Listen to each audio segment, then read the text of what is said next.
Generelt om sonder. Ernæringssonder kan overordnet set anlægges enten som en nasal eller som en gastrostomisonde.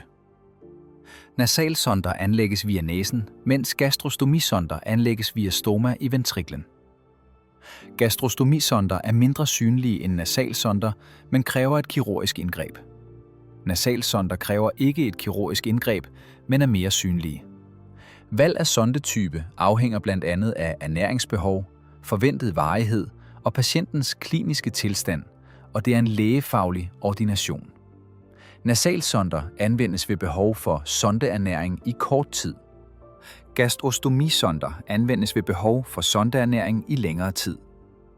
Sondeernæring er ernæring, der gives enteralt og som administreres gennem en ernæringssonde og anvendes, hvor oral indtagelse ikke er tilstrækkelig til at dække de ernæringsmæssige behov, og hvor der ikke foreligger kontraindikationer for sondeernæring.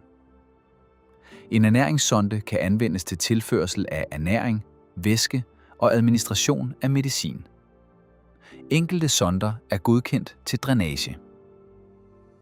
Bolusindgift er sondeernæring givet i portioner, der imiterer det vanlige kostindtag i form af måltider med planlagte mellemrum. Kontinuerlig indgift er sondeernæring, der gives løbende, herunder langsommere og over længere tid. Hybrid sondeernæring er en kombination af ovenstående indgivelsesmetoder. Bolusmåltider kan administreres på en af følgende måder: med ernæringssprøjte, med Gravity-ernæringssæt, med ernæringspumpe. Kontinuerlig sondeernæring kan administreres med ernæringspumpe og med Gravity-ernæringssæt.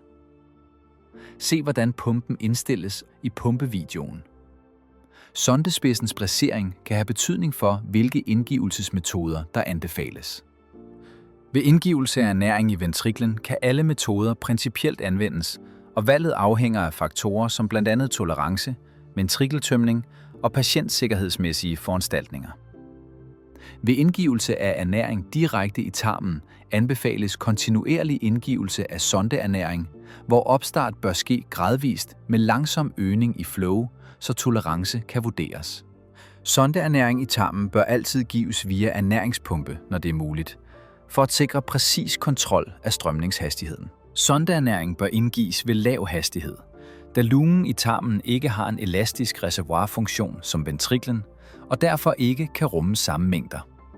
For hurtig indgift af sondeernæring i tarmen kan give smerter og diarré.